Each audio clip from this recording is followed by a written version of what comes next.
ওকালতি কাকে বলে? ওকালতি বুঝতে পারলেন না তো? ওকালতি কাকে বলে? তাহলে শুনুন, একটু এক্সাম্পল দিয়ে গুছিয়ে বলছি। কলেজের ছাত্রদের এক গ্রুপে এক উকিল সাহেবকে জিজ্ঞাসা করলো কয়েকজন ছাত্র, স্যার ওকালতি শব্দের অর্থ কি? তখন উকিল সাহেব বললেন, এই জন্য একটা উদাহরণ তোমাদের আগে আমি দেবো। ধরো দুজন লোক আমার কাছে এলো, তাদের মধ্যে একজন বেজায় নোংরা আর একজন বেশ পরিষ্কার পরিচ্ছন্ন। তা আমি দুজনকেই পরামর্শ দিলাম, যাও তোমরা দুজনেই বেশ স্নান টান করে পরিষ্কার পরিচ্ছন্ন হয়ে এসো। এখন তোমরা বলো তো, এই দুজনের মধ্যে কে স্নান করে পরিষ্কার পরিচ্ছন্ন হয়ে আমার কাছে আসবে? তখন একজন ছাত্র বলল, যে নোংরা সেই পরিষ্কার পরিচ্ছন্ন হয়ে আসবে, এটাই তো স্বাভাবিক। তখন উকিল বললেন, তা কিন্তু নয়, কেবল পরিষ্কার লোকটিই এমন করবে। কেন বলতো? কারণ তার অভ্যেস আছে পরিষ্কার পরিচ্ছন্ন হওয়ার, আর নোংরা লোকটা তো পরিষ্কার পরিচ্ছন্ন হওয়ার কি গুরুত্ব সেটা তার জানেই না সে। এখন বলো কে পরিষ্কার পরিচ্ছন্ন হয়ে আসবে? তখন আরেকজন ছাত্র বলল, কেন স্যার পরিষ্কার লোকটি এই যে বললেন?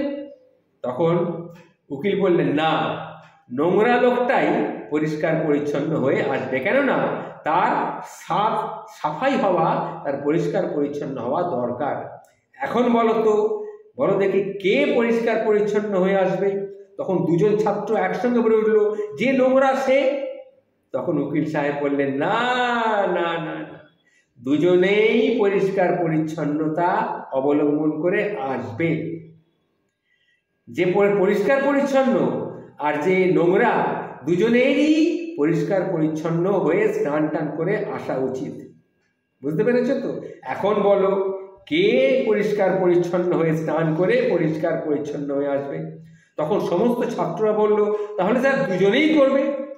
তখন উকিল বললে, ভুল কেউ করবে না, কেননা তোমরা ভুল করছো। দেখো, ভুল কেউ করবে না, কেননা নোংরা লোকটার তো গোসল করার মানে পরিষ্কার পরিচ্ছন্ন হওয়ার অভ্যেসই নেই, আর পরিষ্কার ব্যক্তির পরিষ্কার পরিচ্ছন্ন হওয়ার কোনো দরকারই নেই।